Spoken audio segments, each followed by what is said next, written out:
മലയാളികളെ ചിരിപ്പിച്ചും ചിന്തിപ്പിച്ചും അരങ്ങൊഴിഞ്ഞ പ്രിയനടൻ സലിം കുമാറിന് സാംസ്കാരിക കേരളം വിട നൽകുകയാണ്. പറവൂർ ടൗൺ ഹാളിൽ ഭൗതിക ശരീരം പൊതുദർശനത്തിന് വച്ചിരിക്കുകയാണ്. വിവിധ മേഖലകളിലുള്ളവർ സലിം കുമാറിന് അന്തിമോപചാരം അർപ്പിക്കുകയാണ്. ഉച്ചകഴിഞ്ഞ് 3 മണിക്ക് ശേഷം ഔദ്യോഗിക ബഹുമതികളോടെയാണ് സംസ്കാരം. നമ്മുടെ പ്രതിനിധികൾ KR ഗോപികൃഷ്ണൻ, പ്രജിൻ സി കണ്ണൻ, വിഷ്ണു സുരേഷ്, പ്രവിത ലക്ഷ്മി എന്നിവർ തത്സമയം വിശദാംശങ്ങളുമായി.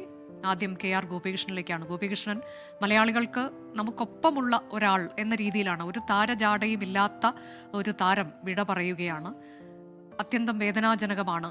ഈ വിടവാങ്ങൽ അപ്രതീക്ഷിതമാണ്. അദ്ദേഹത്തിന് രോഗമുണ്ടായിരുന്നു കുറച്ചു കാലങ്ങളായി, പക്ഷേ മരണം എന്നുള്ളത് അപ്രതീക്ഷിതമാണ് ഈ സമയത്തെ. ഇപ്പോൾ എന്താണ്? ടൗൺ ഹാളിൽ പൊതുദർശനം തുടരുകയാണ്. ഉച്ചയ്ക്ക് 1 മണി വരെ പൊതുദർശനം. ഒട്ടേറെ പേർ അദ്ദേഹത്തെ കാണുന്നതിനായി അങ്ങോട്ടേക്ക് എത്തുന്നുണ്ടല്ലോ. അനുജ, സലീം കുമാർ ഇനി നമ്മളോടൊപ്പമില്ല. 56-ാം വയസ്സിൽ സലീം കുമാർ അരങ്ങൊഴിഞ്ഞിരിക്കുന്നു.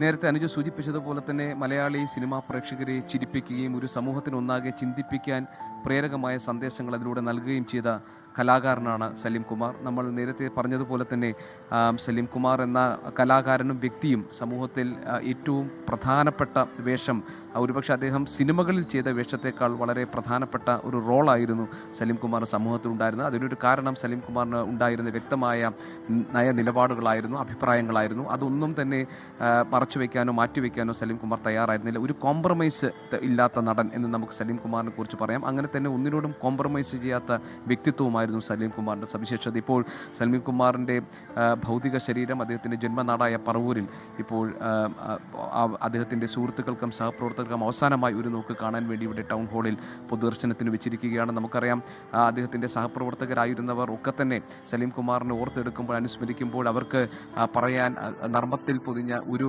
സംഭാഷണമെങ്കിലും ഉണ്ടാകും. അതോടൊപ്പം തന്നെ കാര്യഗൗരവമുള്ള കാര്യങ്ങളൊക്കെ തന്നെ വളരെ തമാശ രൂപേണ കാര്യങ്ങൾ മുഖം നോക്കി പറയുന്ന ഒരു വ്യക്തി കൂടിയായിരുന്നു സലീം കുമാർ.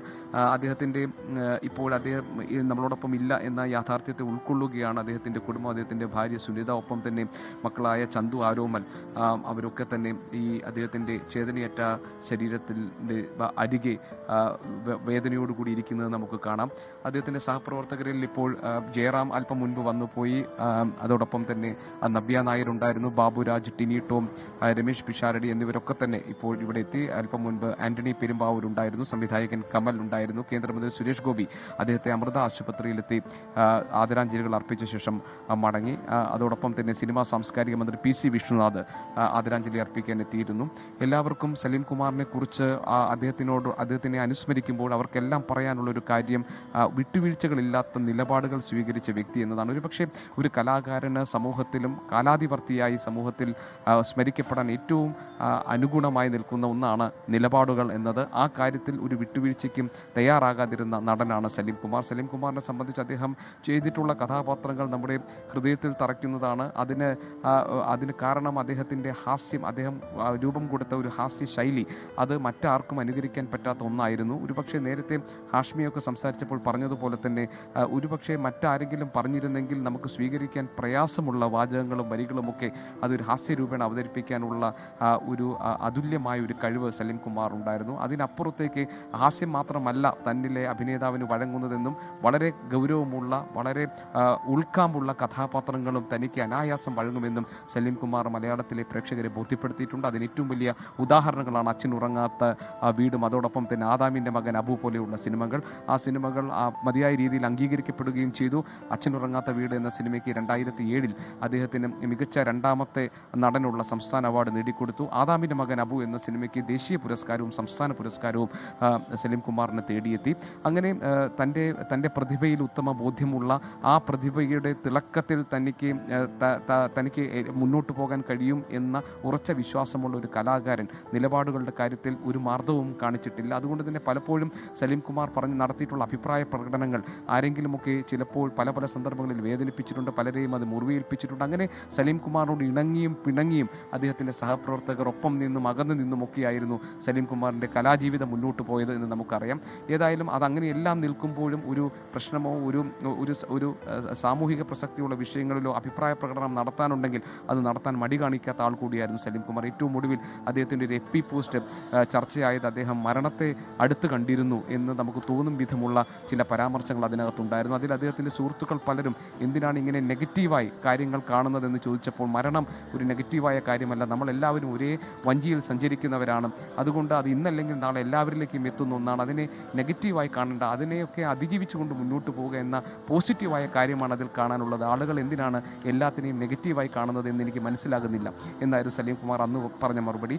ഏത് ദൈന്യതയിൽ നിൽക്കുമ്പോഴും ശാരീരിക അവശതകൾ നിൽക്കുമ്പോഴും സലീം കുമാറിനെ കണ്ട് എങ്ങനെയുണ്ട് എന്ന് ചോദിച്ചാൽ എല്ലാം ഉഷാറായി പോകുന്നു എന്നാണ് സലീം കുമാർ പറഞ്ഞിട്ടുള്ളത്. അങ്ങനെ വളരെ പോസിറ്റീവായി മാത്രം ജീവിതത്തെ കാണുകയും അതോടൊപ്പം തന്നെ ജീവിതത്തിൻ്റെ യാഥാർത്ഥ്യങ്ങളെ ശരിയായ രീതിയിൽ മനസ്സിലാക്കുകയും ഒരു സാമൂഹിക ജീവി എന്ന നിലയിൽ വ്യക്തിയുടെ ഉത്തരവാദിത്തങ്ങളെക്കുറിച്ച് ബോധവാനാവുകയും തൻ്റെ രാഷ്ട്രീയ വിശ്വാസങ്ങളിലും മൂല്യങ്ങളിലും മുറുകെ പിടിക്കുകയും ചെയ്തിട്ടുള്ള കലാകാരൻ എന്ന നിലയിലാണ് സലീം കുമാറിനെ ഭാവി കേരളം അടയാളപ്പെടുത്തുക. അതുകൊണ്ട് തന്നെ സലീം കുമാർ അവശേഷിപ്പിച്ചു പോകുന്ന മാതൃക എന്നത് അദ്ദേഹം ഹാസ്യം പകർന്ന് ജീവൻ കൊടുത്ത കഥാപാത്രങ്ങൾ മാത്രമല്ല, അദ്ദേഹം സമൂഹത്തിൽ ഉയർത്തിപ്പിടിച്ചിട്ടുള്ള നിലപാടുകളും എങ്ങനെയായിരിക്കണം സത്യസന്ധനായി ഒരു കലാകാരൻ സമൂഹത്തിൽ ജീവിക്കേണ്ടത് എന്നതുമായിരിക്കും ഒരു പക്ഷേ സമൂഹത്തിന് സലീം കുമാറിലൂടെ ലഭിക്കുന്ന സന്ദേശം. അദ്ദേഹത്തിൻ്റെ മകൻ ചന്തു ഇപ്പോൾ സിനിമാ മേഖലയിലുണ്ട്.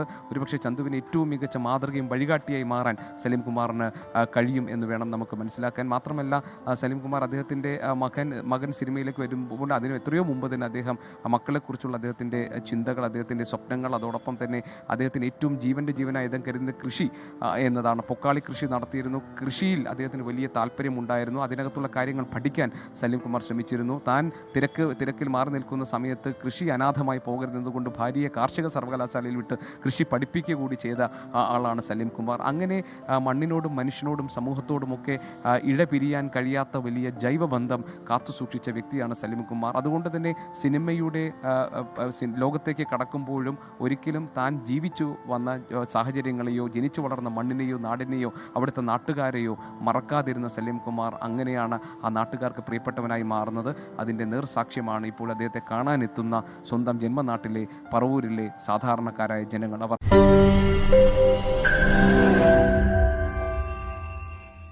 ലോകത്തെവിടെയായാലും ഏത് സമയത്തും 24 വാർത്തകളും ഓഗ്മെന്റഡ് റിയാലിറ്റി പാക്കേജുകളും എക്സ്പ്ലെയിനറുകളും വിശദമായി കാണാൻ ഞങ്ങളുടെ യൂട്യൂബ് ചാനൽ നിങ്ങൾക്ക് സബ്സ്ക്രൈബ് ചെയ്യാം.